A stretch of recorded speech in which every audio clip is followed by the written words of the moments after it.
Welcome to Moments with Marianne and Happy New Year! I'm so delighted that we're spending this time together today. We have a very empowering program coming right up. Have you ever wondered how to make lasting and impactful changes in your life? Well, today we have that information that will help you with just that. As a special gift to the Moments with Marianne community, Judy Goodman is sharing with us her Changing Your Reality teleconference series, Class 3, The Key to Unlocking Your Future. This is part of a series of 7 teleconference classes that is taking place right now, and it's certainly fair to say that we are part of a life-changing journey. Judy has been long recognized as working and teaching beyond conventional wisdom. Sometimes these classes can become intense and encourage strong feelings and emotional memories. We do not authorize any recording of the class, but encourage you to be prepared to take good notes. In many cases, as you go back over your notes, new thoughts may come up as part of your attendance in this class. Most participants will review their notes multiple times, perhaps raising even more questions about that particular topic. It is in the asking yourself these questions that you open the doors to finding answers that are directly related to you. Please feel free to visit Judy's website at judygoodman.com for more details about her work. And it is my great pleasure to introduce Judy Goodman. Marianne, thank you, and thanks to all of you for taking time out of your schedule. I know this is a busy time of the year in many ways for many different reasons for all of us. So thank you for taking time to be with us. I feel like you're going to be real excited about being here tonight because you're going to get more out of this than you can possibly imagine. I do want to thank Marianne, my producer, for being right on cue and handling everything and making this possible. You need to be prepared to take really good notes tonight. Most of you that know me well know that I do not teach from notes. What I teach is in my head, my heart, my mind, my body, my spirit. It comes very naturally and very fluently. I tell you that because you're going to be getting a lot of instructions tonight, and there is no written script. There's nothing to work from. You won't be able to get notes from me later. Although I can answer questions about it, there will not be notes. So it's important that you really pay attention and take good notes. I'm doubling down on you tonight. So you're not only going to learn how to create your future, I'm actually going to be including some other elements that I'll explain to you in just a minute. So be sure you've got plenty of paper, room to write, room to draw out some things if that's what you need to do. Every time we get together, I keep reminding each of you, so write this down at the top of the page. What you say, the words you speak, become your reality. What you say, what you speak, your words become your reality. As simple as during the day when someone says, "How are you feeling?" And you say, "Well, I don't feel well today." The mind, body, spirit listens to what you say and will start shutting down the components and sort of talks to itself and says, "Okay, shut it down. She doesn't or he doesn't feel good today. So, we're going to shut down things a bit." So just remember, what you say, what you speak becomes your reality. And this will also be much more clear as I'm teaching you how to manifest the reality, the future that you want, and so many other things that are going to come out of this. This is going to be a big, concentrated class tonight. Another thing that I want you to write down and remember, do not become your environment. Now, a lot of you watch social media, and you've seen this past week where we put that up and gave an explanation of not allowing yourself to become the environment that you're in, because many times we are in a chaotic environment, we're in something that's painful or angry or abusive or whatever, set soft boundaries, not walls. Soft boundaries that have a degree of flexibility that can move in and out as they must, but set soft boundaries. And if you have not seen that on social media, go look at it. And it's okay if you want to print a copy and put it on the fridge or somewhere where you can remember. But do not allow yourself to become your environment. Now, there's actually another side to that coin. I can hear someone out there thinking, well, what if I'm in a good environment? Well, aren't you the lucky one? And if you are ever so blessed as to be in a good environment, again, don't allow yourself to become your environment. Take from it what you can and excel and exceed. So don't become what is around you. And if the environment around you is chaotic or confusing or doesn't seem to be quiet or settled, draw strength, energy, lessons from all of those things.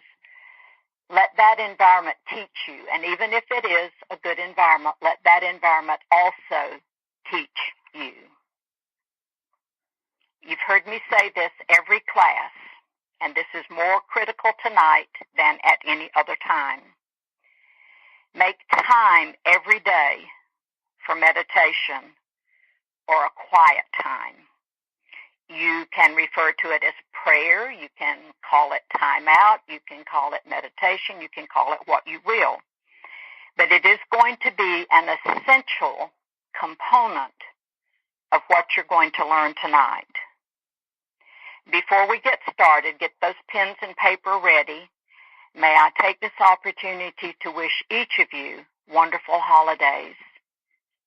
This is a challenging time for many of us in many ways. And in whatever way feels right and feels appropriate to you, please lift your thoughts and prayers that our world will be a better, kinder, gentler place. There are so many things that are happening that could benefit from good, positive energy. And I know each of you carry that kind of energy. So happy holidays. Make it the best. But remember what we said. Make time for quiet time for prayer. The main thing, another thing I want you to take from this is not to wait for your life to get better. So many of us, we put off things. We say, well, when so-and-so happens, I'll do this, or when this situation is over, things will be better and I will be able to do some things I want, or I can change some things or whatever. Don't wait for your life to get better. Embrace every day and every moment. Embrace every day and every moment. All right, let's begin. I'm going to be teaching you, and remember, there is no script, so I may be a little bit all over the place. I hope to be thorough. I hope to give you everything that you need. But you can't write me for notes because there are no notes. So here we go. This requires, let me get a little drink of water here. Vitamin water as it is, and that stuff is coming up in my throat because my energy is changing. We're really opening a real channel of communication here right now. This is going to require you to set aside time, quiet time, meditation, whatever you want to call it. And you're going to be doing imagination, visualization, creation. And as I had intended in the beginning, I was going to teach you how to create a room. We'll call it a room. And the reason I like to call it a room, because that infers that it has walls or that it's contained and that it is a safe place. And when we are, shall I say, out there working in our spiritual realm, we want to always protect that space and that energy. So I like to refer to these as rooms. So we're going to create a room, and we're going to call this the room of the future. But as you meditate, and this is going to require that you do this on your own. We can't do it while we're together now. Normally I would be teaching a big seminar, and I would be teaching you to do it that way. So you've got to take good notes and pay attention, because this is going to require that you're going to do this on your own. Not only am I going to teach you how to build a room of the future where you will be planting the seeds of the life that you want, the things that you want to see in your future, I am going to teach you how to build a room of the present, the past, and the future. So you may want an individual page for each of these, or at least spread it out on the paper.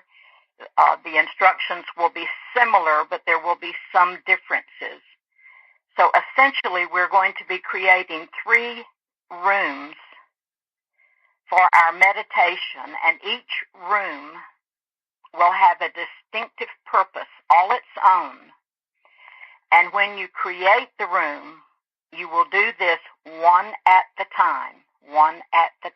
So if you begin the creation of the rooms in your meditation, in your quiet time, if you begin tomorrow, do 1 room at the time. 1 room at the time. So over the next 3 days, you should create 1 room per day.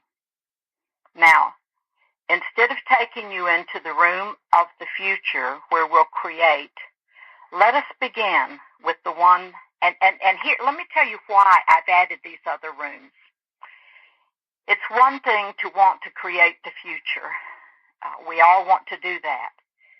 But you know, if we do not attend to the things that are in the present, and perhaps visit those things that are in the past, sometimes it's very challenging for some of us to move into the future. So I decided that we need to incorporate all of this. This may be a bit challenging, I hope not, and I hope my instructions will be very clear to you. So you're going to be in a meditative place. I suggest you go into a room by yourself, that you lie down. It's okay to light a candle if the fragrance from the candle is comforting to you. It's okay to have soft, gentle music in the background, but the music should not have any words on it.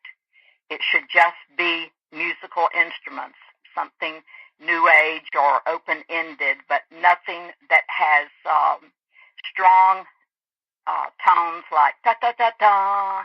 That won't work. So it's got to be smooth and soft and gentle, but no words, no speaking in the background. So go to the place that is going to be private and comfortable for you. Breathe deeply and allow your mind to float a little bit. Relax your body and begin at the toes and feel warmth and energy coming into the soles of your feet, working all the way up your body until it comes all the way out the crown chakra, the top of your head. And take more time than what I am allowing right now. Just go slow, be gentle, be thorough. It's important to be thorough. So get yourself into that relaxed place and allow your mind to just be floating. And then I want you to imagine the first room we're going to create is the room of the past. I want you to imagine that there is going to be a room, but we are going to create a door. We are going to imagine a door so that we know that that room is sealed and safe and contained, and that when I imagine, when I see that door, I know that if I go in that room, I'm going to be dealing with something in the past. When you imagine the door, I want you to create in your mind, in your thoughts, something that is old, something that is rustic, something that will tell you that it's old or ancient or out of the past. Now, technically speaking, this will deal with things in your past in this life, very possibly Some of you may have something from a past life that may creep into this. But whatever you will deal with is definitely in the past, and that is the only thing that we use this room for. This will be a meditation room, a room that we will approach. We will see a door of some sort that you've created. We will open the door. Now, you're using your mind and your visualization and your ability to think these things up, make them up. So you're going to create that room. Create the door so that every time you go to that door, it's the same and you know exactly what this room is about. You will open the door, go into the room, and in the room, I want you to create whatever it feels that you need to represent the past. It varies from one person to the next. Some people want it to be like an old library, something very old, that way. My goodness, if you want it to be a cave, it could be that. If you wanted it to be a stream and you were sitting on a rock by a stream, it can be all of that, any of that, no matter what it is. Whatever will feel safe, but whatever will allow you to know that you are in the room that will hold the energy of the past. Now, the more you work on this, the more proficient you're going to become. Approach it slowly and gently. And each of you that are involved in this class, I will be doing some very specific work with each of you tonight as you sleep. And if that's not agreeable, then you need to send me a text and tell me, but I would find it hard to believe that anyone would not want this. I will be with you for a brief moment tonight when you're sleeping, and I will put extra protection around these rooms that you're going to be creating. Now, why would we create a room of the past? Why would we open a door, go in, and maybe sit on a chair, sit at a desk, or sit by a stream? Why would I want to go into a room of the past? Well, many of us have had pain in our past. Some of us have been abused. Some of us have been neglected or invalidated, or some of us may have maybe had a marriage that was a bonding of sorts that was very painful. There can be many things, but whatever in your past, it might have been your third birthday when nobody showed up to the party. It doesn't matter what it is, but if you're going to go into the room, sit down, lay down on a sofa, sit on a rock, and just allow the thoughts and the memories to come to you. And the reason that we would even go into this room, go in and consider past memories is so that we can view them safely, gently. They cannot hurt us, but we can forgive anything that we need to. And maybe I was responsible for hurting someone. Well, if I did, then that memory can be there too, and it will be my opportunity to seek forgiveness for something that I might have done wrong. So these are painful experiences or things that were not done well or things that were done to you, but whatever is represented as painful in this life or possibly another lifetime, as you go into the room, allow those memories to come to you, and you can view them without having to hurt. You can view them objectively. And if you want to say, forgive me, then that is a time that you can heal things from your past. If you need forgiveness from someone, then ask for it. That message, that energy will be taken to that soul, literally on the wings of an angel. And so if you never see them again, or perhaps they've already crossed over and you cannot meet with them again, even so, that energy will be taken to them, and that will start healing. Many times, the challenges and the difficulties that we experience in today's life, we have accumulated pain from the past. We bury it. We don't know that we're burying it and how long it's been buried and how well we're burying it. But it accumulates. And until we heal these things, sometimes it's real hard to plant those seeds of the future. So you see why I decided that it's important that we have the ability to go back and heal old wound, old pain, no matter what it is. It could be illness, it could be anything. Let your imagination work for you here. Unresolved issues, that's what those are. If you've not made peace with it, it is an unresolved issue.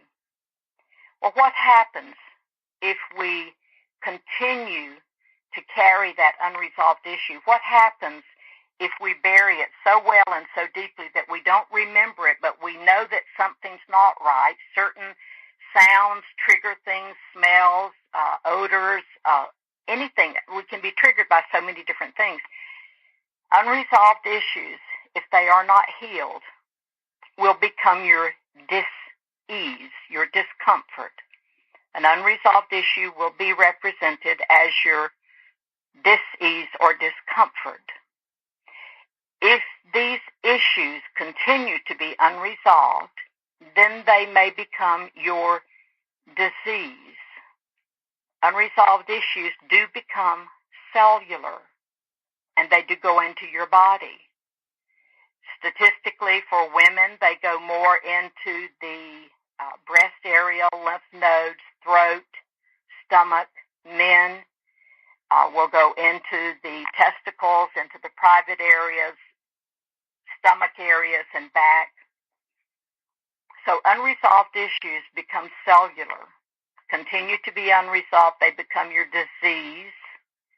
And if you continue to carry these things all of your life without dealing with them, then they may, in fact, become part of what will be your demise one day. So unresolved issues, things that have been left unattended. You go into your private time, your meditation time. You visualize the door, whatever you made that look like. You go into the room and you sit down or lie down, and you think about things that have hurt. Allow those thoughts to come to you and make peace with them and say simple statements. Don't be melodramatic and overdramatic with this. Just simple statements and say, I forgive. I don't like it, but I forgive because I know that is what will set me free. So make peace.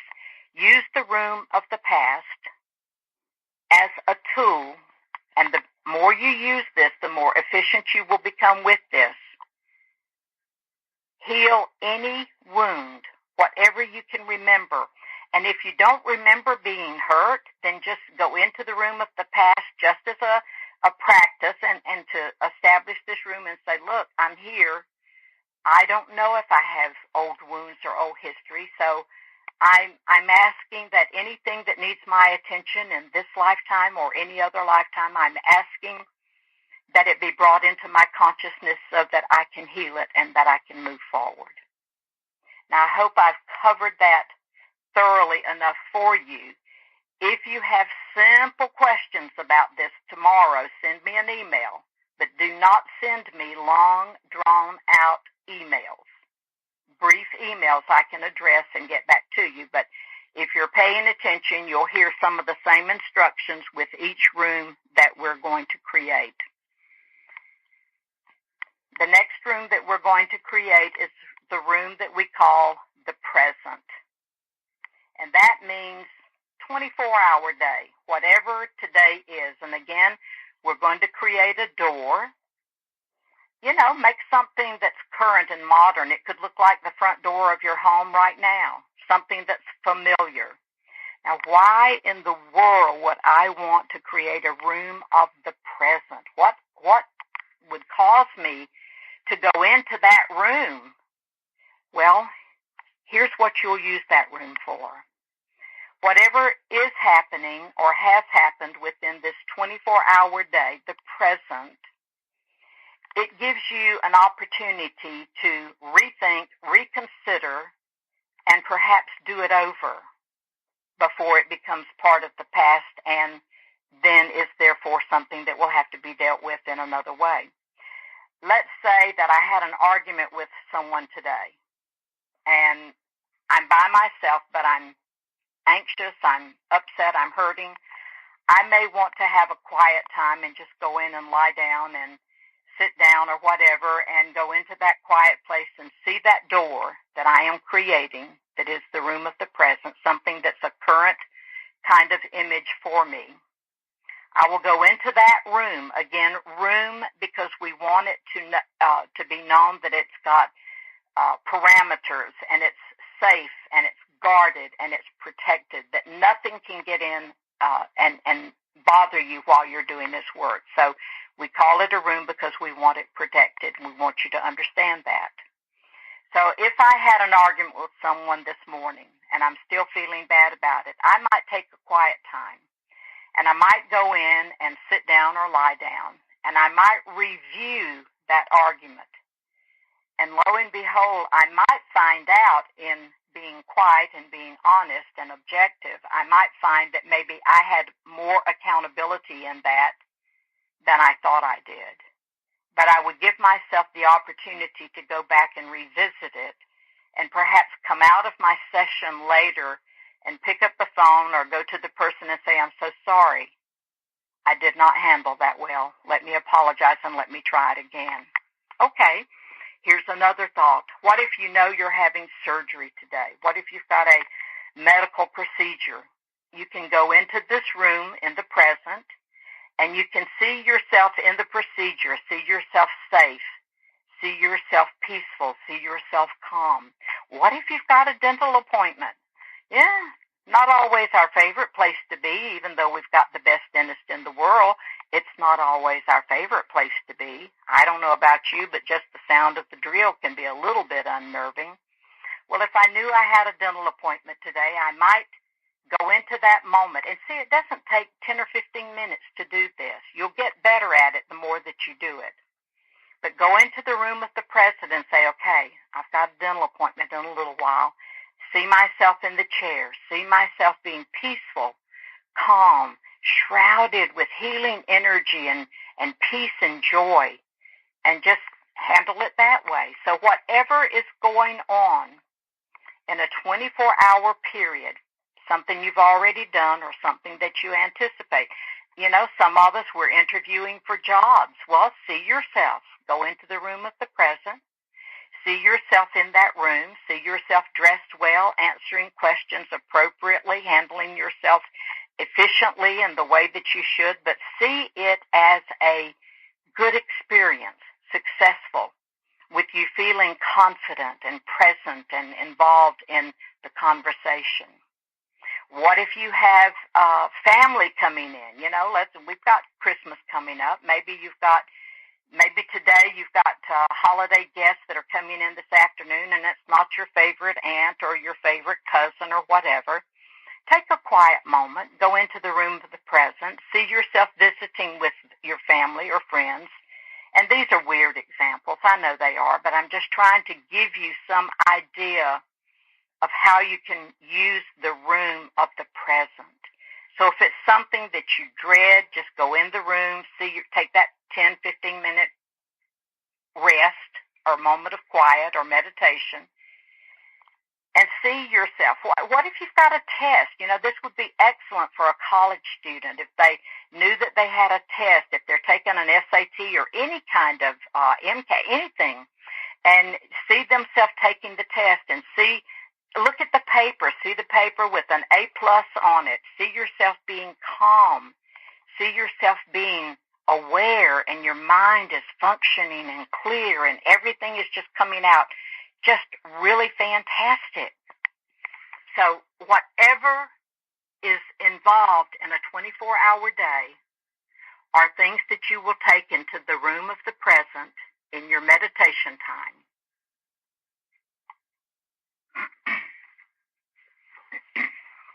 Here comes the fun room. This is the one that you really wanted to learn about, but I really did want you to learn about these others because it's just beneficial. It's such an incredible exercise, and once you learn it And look, guys, I don't mind if you teach this to someone. This is knowledge is meant to be given away. It's not meant to be kept. So teach anyone. If you've got kids or partners or anyone that you know that could benefit from this, give this knowledge to them. Pay it forward. Give it away. The more people that can use this and can change their lives, the better it is. The better it would be for all of us. So if you've got children, grandchildren, teach them how to do this. Teach them how to prepare for tests and tell them that they meditate a little bit and see themselves passing the test successfully. It can possibly change their lives.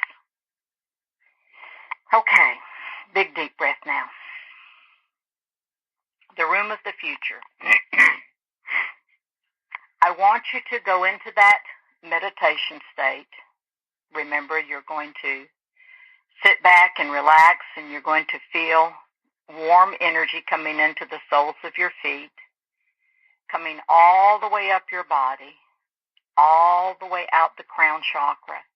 Now, it's going to take time. Do this slowly and thoroughly, and just relax and wiggle your toes a little bit as you're allowing that energy to come up. And when you get to, if there's an area in your body that you're not feeling well, when you go into these meditation states, relaxation states, this is a good time to, as you pull that energy into your body, if your stomach is giving you problems, then stop for a moment at that area and just allow that warm, healing energy to kind of circulate in that area. Do it around your heart. Do it around your elbows or whatever in your body. If your head hurts a great deal, then as the energy is gently moving up and out of your head, slow it down so that you do not create pressure. Because, sometimes when we bring extra pressure into our body, sometimes we do get reactions. Sometimes we get nauseous. I know if I run a lot of strong energy, I do get a little nauseous until I get the energy spread out and settle down. Sometimes it might give us a headache or something might hurt. But if it does, then just slow down. Understand your body is telling you that you're trying to move it too fast, too soon. So the important thing is to take time. And 10, 15 minutes doesn't sound like a lot of time. And when you're working in that space, excuse me, boy, strong energy, that time will go by much quicker than you can possibly imagine. You'll learn to relax with it more and more, and you'll get better at it each and every time.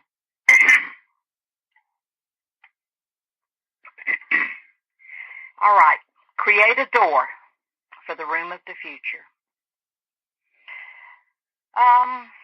I've heard all kinds of incredible thoughts and ideas about a room for the future and the door. Some people want glass so they can see through it so that that's clear. Some people want it gilded. Doesn't matter. The thing is, I want you to create a door so that it is an entrance that's known to you, and that it will be specific each and every time. And what you may not understand is that the more you visualize, the more you work with the creation and the visualization, the stronger your efforts will be, the more payoff you're going to get back, the deeper you're actually moving into your meditative, relaxation, prayerful. I'm using a lot of phrases here. I'm trying to cover all the bases, but it's important that you use your mind and create the space, because as you do, you are actually pulling yourself deeper into that special, unique place. So create a door. Oh, it could look like a beautiful church door if that's what feels right to you. It doesn't matter. And then we're going to, again, create the room of the future. Now, something I haven't mentioned so far, we've created the doors of all three places. I want you to put a sign on each door that denotes what that door is and So that will be a reminder to you that when you enter this room, you are dealing with things of that particular thing. In other words, on the door of the future, put a little sign that says the future, or my future, if you'd like that phrase better. On the door of the present, same thing, and the door of the past, same thing. So back to the room of the future. Many times I have found that people like to bring in the, angelic realm or metaphysical realm or whatever. Some people like to create this room sometimes they fill it with clouds. They like to think that they're on clouds.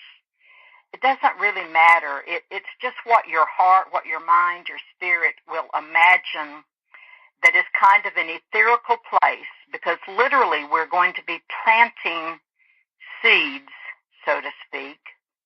Not really a garden in the typical manner, but it is where we're going to take our thoughts, our meditation, our visualization. Remember that the words we speak, the things we say, become our reality. Now, as these things are developing and growing and processing, it won't always come in the time that you expect it to come. In other words, if you need $500 to pay a bill and you're planting that thought and that seed, so to speak, it may not come in the same manner, and it might not always be money, but it will have the equivalency of that. So there can be some variations here, and just be open-minded and broad-minded about the things that you're asking for. If you're asking for a new car, if that's a seed that you are planting, creating in your reality, a new car, maybe your mind is thinking about a Mercedes, but a Toyota shows up. Well, try not to limit the God of your understanding and the universe, which is going to be responding to the things that we create in the future. Try not to limit by being so specific that you miss the boat. So, as we are in this room, make it comfortable, make it peaceful. Since I am essentially planting seeds for the future, I know that it's my words. So I can see myself perhaps, maybe I want an angel to be in that room, or maybe I want a benevolent soul to be sitting there that I'm talking to, or maybe I don't need that. Maybe I'm just there writing things down on a paper, talking about or spelling out the things that I'm seeking in my future. Create whatever feels right for you. There's no right, no wrong. So while you're in that room, remember, and we've been saying this from day one in all of these classes as we're changing our reality, I have so encouraged you to be in gratitude. Be grateful for the things that you have. And I also teach you, and I know I'm bouncing around just a little bit with this, but I don't want to miss this point. I so encourage each and every one of you to begin each day when you wake up, before your feet hit the floor, gently to yourself say 7 things that you're grateful for. It can be grateful for being in a clean bed, a warm bed, for having a good night's sleep, for the body having less pain, but say 7 things that you're grateful for. Remember that the words you speak become your reality. So to me, what I would say is I am so grateful that this is going to be an incredible, beautiful day. And as I speak that, I am giving the God of my understanding and the universe permission to start bringing that into fruition for me. At the end of the day, before you go to sleep, as you lie down, just as you're about to get into that twilight space, say 7 things that you're grateful for. And even if it's the same things you talked about early in the morning, that's really okay. It doesn't matter. If you're needing something or requiring or wanting something in your life, and I don't like to use the word need, so I'm trying to work in other phrases that we can use. But if more income is what you're needing in your life, then I would say something like, I am so grateful for the abundant cash flow that is coming into my life right now. Find a way to say what you want. Don't put dollar amounts on it. Try not to do that. But just say for the abundant cash flow that is coming into my life right now. So going back into the room of the future, planting the seeds of your future, creating the reality that you want. Create the environment that feels comfortable for you, whether you want to just simply see yourself sitting on a cloud, writing on a piece of paper, and these are the things. This is the reality that I am creating. I want my business to grow and be more abundant. Then I would write things out like that. I would say more, more patience, more clients, more financial stability. Find the words. One of the things that I like to suggest is not to get too wordsy. In other words, you don't have to recite the Declaration of Independence to get your words across. In other words, learn to be specific. Bring it down to the bottom line. Don't say 10 different sentences if one sentence will take care of it. So if it helps you, write down some things before you go into your quiet time, before you go into your room of the future. Write down some things so that you will learn how to say them shortly, briefly, specifically. Not specific in that we put the actual dollar amount if it's money or dates or times or whatever, but try to find the bottom line, the easiest way to say what it is that you want to say. So we have created a room of the future, and this is a room that has a door that you have visualized so that when you go into that room, we do know that that room has perimeters, it has boundaries, even though you may not see it. You may see a sky with clouds, you may see water with an endless horizon, but we do know that these rooms are contained and they are safe. And tonight I will put extra energy around each of your areas. You will not have created them yet, but I will put the energy in place for their creation and to put extra safety around those rooms for you. I'm going to go back and I'm going to review so that you can double check some of your notes. We're creating 3 rooms. A room of the past, a room for the present, a room for the future. And all of these rooms, each in their own way, are essential in helping us to eliminate unresolved issues or in previewing things that are going to be happening in my 24-hour day that I'm living right now, or things that I want to create in my future. The room of the past will have a door of your design, of your choosing, something that's old. It can have large hinges. It can be cracked. It can be anything that you want it to be.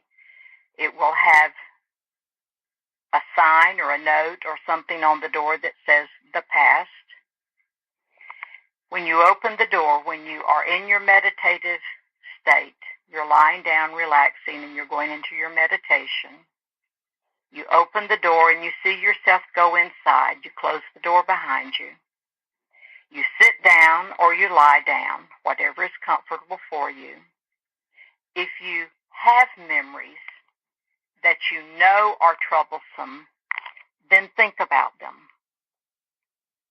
If you do not know of things in the past that might need your attention, then I would just speak gently, and I would say, I am here to deal with anything in my past that needs my attention.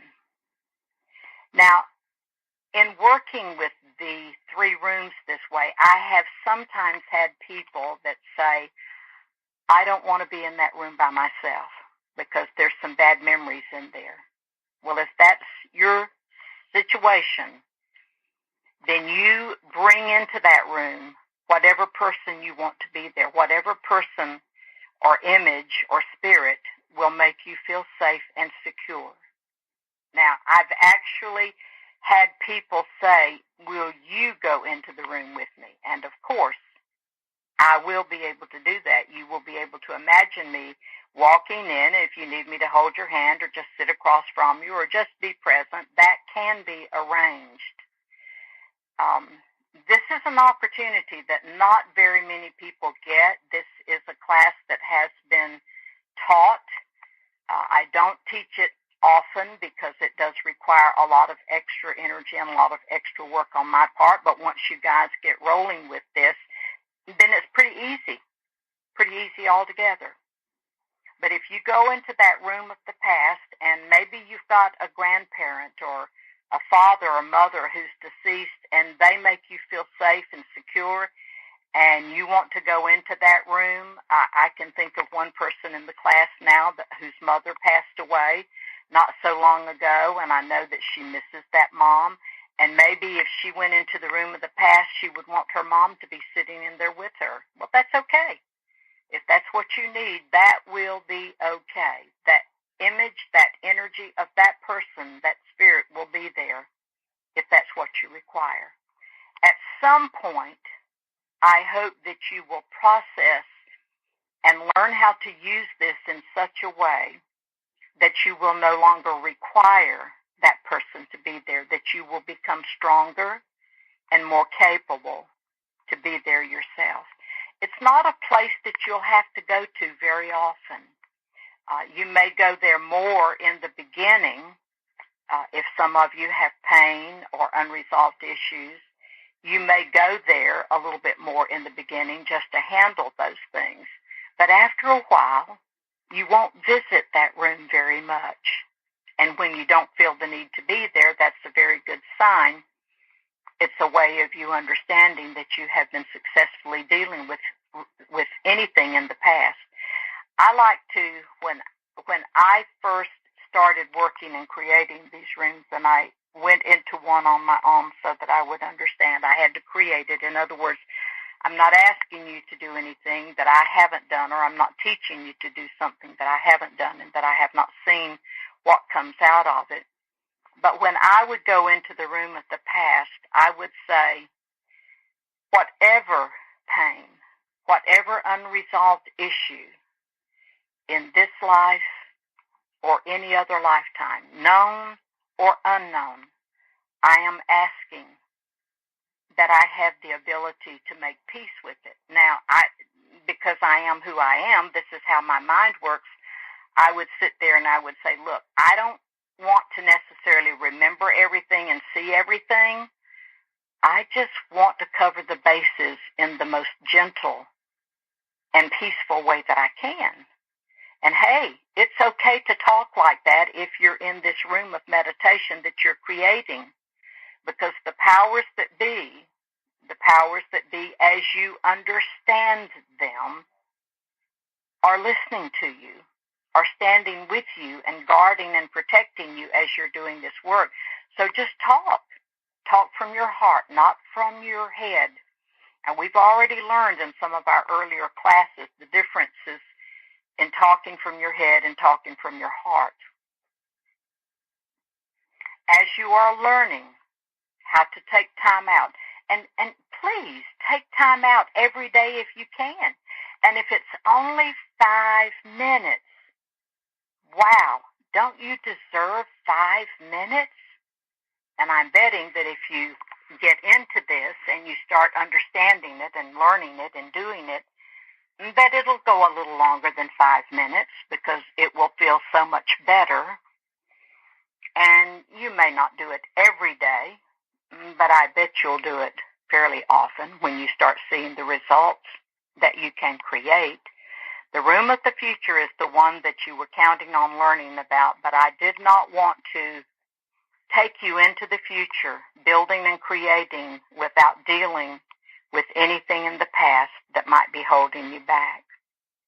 Now, while you're going back over your notes, I had a couple of questions that came in. I want to look at those real quick because I think a couple of them had some really good points on them. Let me see if I can pull that up real quick here.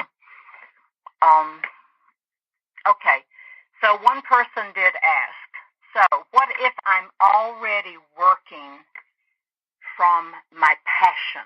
Now, I personally am working from my passion. This is my passion, and we aren't all lucky enough to be able to say, I'm passionate about what I'm doing. Sometimes we're just doing what we have to do. But this person says, what if I'm working in my passion? If I'm really doing what I believe my soul is intended to do, and I'm already in that place, does that future unlock more quickly? Interesting concept. I don't know. There's kind of pros and cons, different ways I could address that.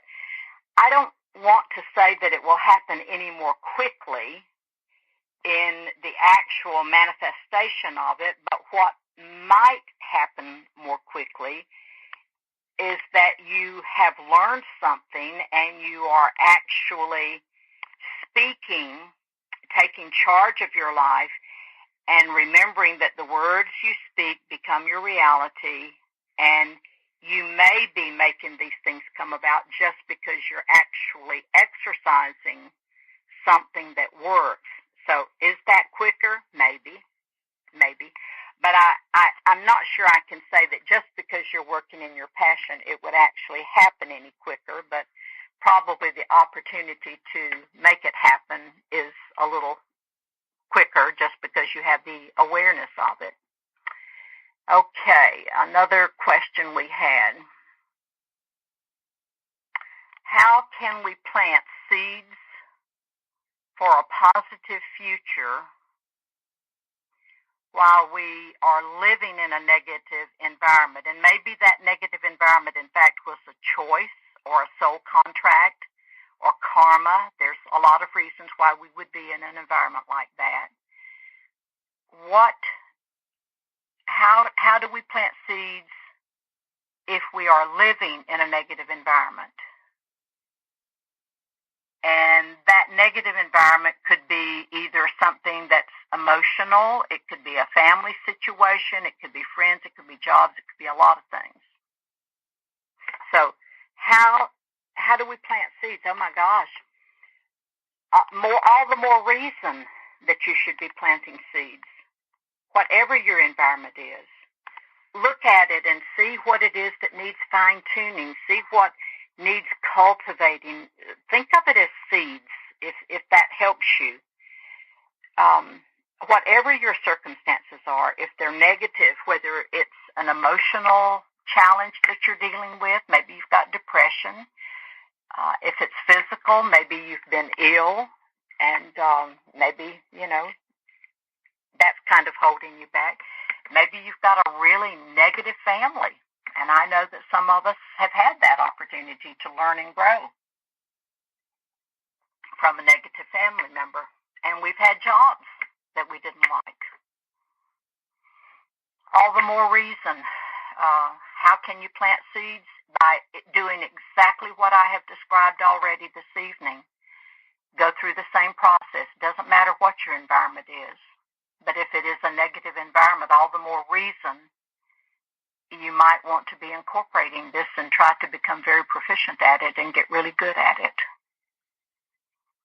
Okay, here's another feedback. By the way, the feedback has been really great on the classes, and I really appreciate you getting back with me and telling me how this is impacting you and what you're getting from it. That helps me to fine-tune what we're doing because I can work from a lot of different places and teach in a lot of different ways, so your feedback helps me a great deal. This one person made an incredible observation that says that the formula for change seems simple. And it's true that many times I'm using phrases and words and formulas that seem very simple. It's like, wow, that's so easy, not complicated. But you know, I try to teach it in a way that we can not make it seem like something out of our reach, out of our range. And while the formulas are somewhat simple, they're very direct, they're very honest, they're very straightforward, and they do get results. And this person noted that while the formula seems simple, implementing takes awareness. So you need to be aware of what you're saying, what you're doing, what you're learning. And by the way, you know, we all teach in different ways. You hear so many different people teaching, talking in many different ways. If anything you hear tonight here does not feel right to you, disregard it. Just because Judy Goodman says it, that doesn't make it so, although I'm speaking truth as I understand it. You do not have to take it in or implement it and learn to be your own best judge and your own best guide. And if it doesn't feel right, then don't take it in. But it is beneficial for us to learn sometimes things that we are not in agreement with and things that don't feel right. Sometimes the best lessons we learn are from things that we vehemently disagree with. And while we might be learning something that's not what we want to do, the value of that lesson would be in learning what I don't want to do or what I don't want to become. So the formula may seem simple, but it does take your awareness, it does take your commitment. And let's see, in the totality, it puts you on a trajectory, that easy for me to say, trajectory, to move forward and change your reality. And that's true. So there's so many different ways that we can bring these changes about. We can change our reality. We can change our life. We can change our focus. This is just one formula that I have taught to heads of hospitals, to Fortune 500 company leaders.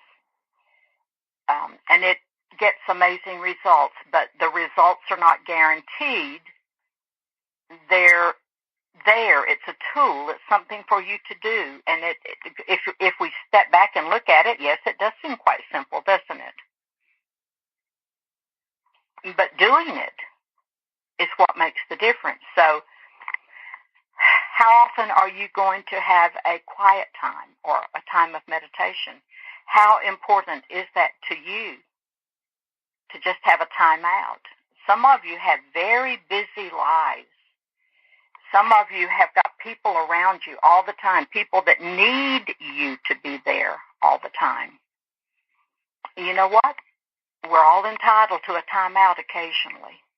And if it means you got to go into a bedroom or an office or something, close the door, put a little sign on the door that says time out.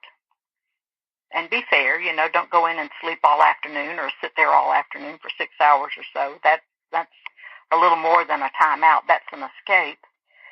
If you have to get out, walk around the building or go walk around the block or get a bit of fresh air, whatever. But it is important that you take some time for yourself. And if there are things in your life that you want to change, if you're wanting to change your reality, then it means that you're going to have to make some decisions. You're going to have to make choices. All the changes that you want in your life, they are about choice.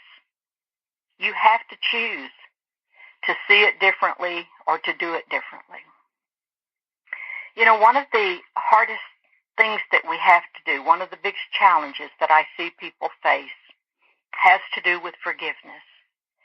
And I like to remind people that whatever, if you're in that room of the past and there are things to forgive, remember this, that forgiving is not condoning.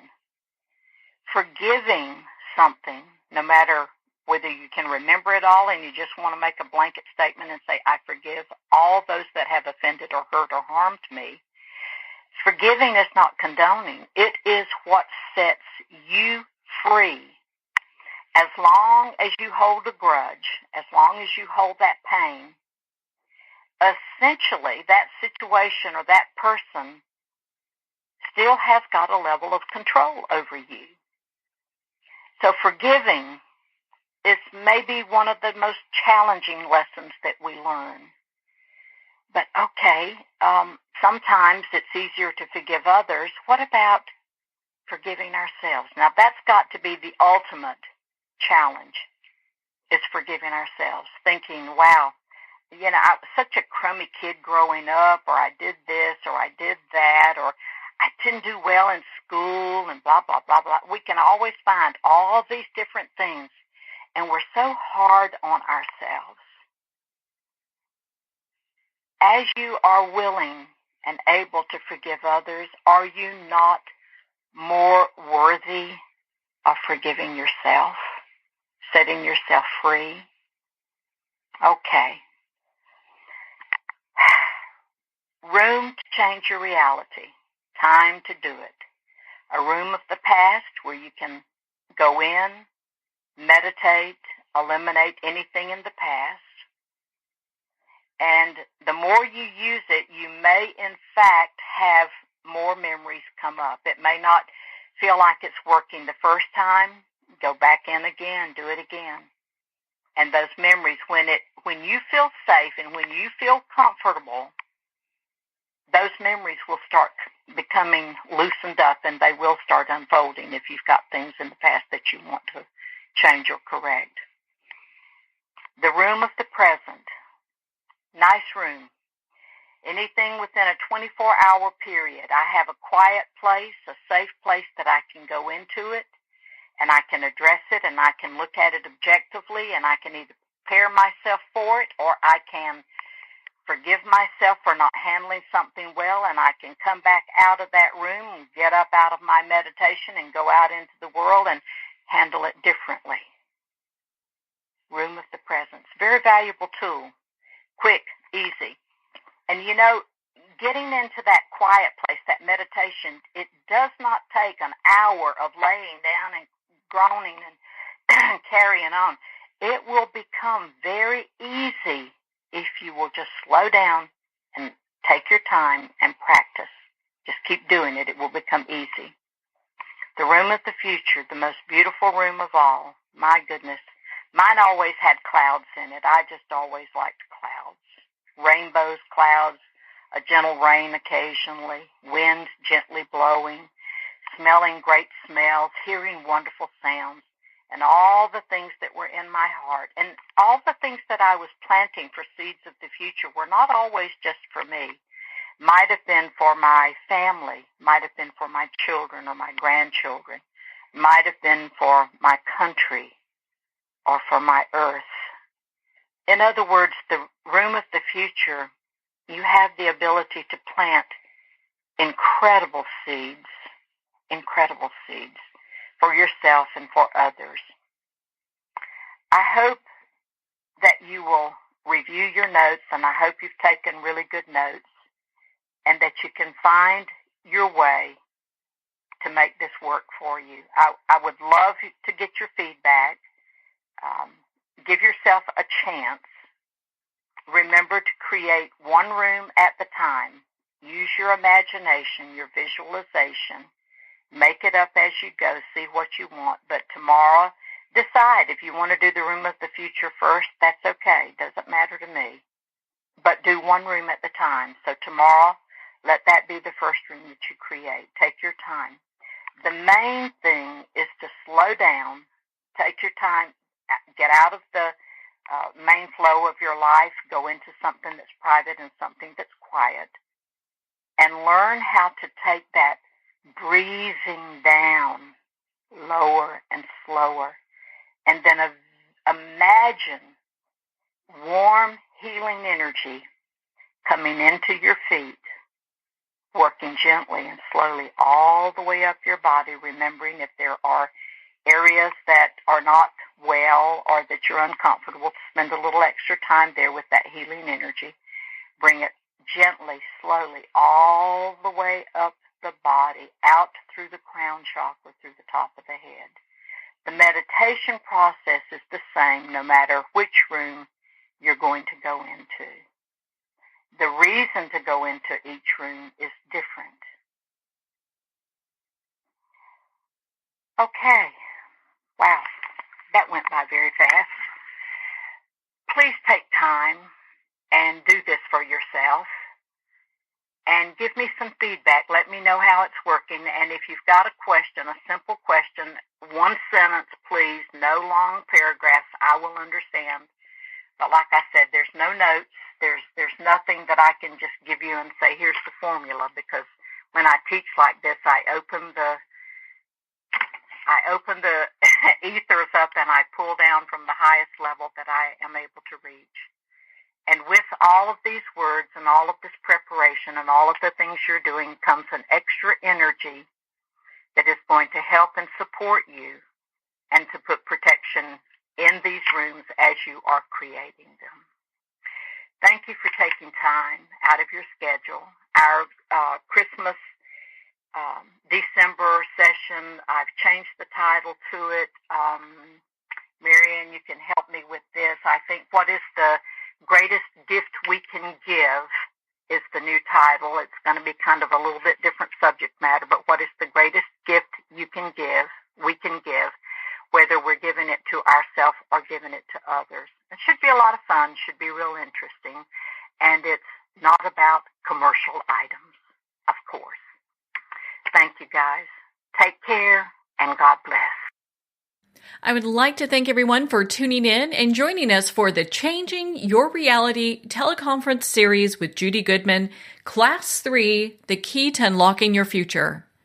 Class 4 is coming up on January 16th, which is a Wednesday, and the title is, What is the Best Gift You Can Give and Receive? Again, if you'd like more information about the teleconference series and to sign up for the next teleconference, you can at Judy's website, which is judygoodman.com, and make sure to click on the teleconference class for more information. Well, we're at the end of our time today. I would like to thank everyone for tuning in. You're listening to Moments with Marianne. And remember, make every moment count.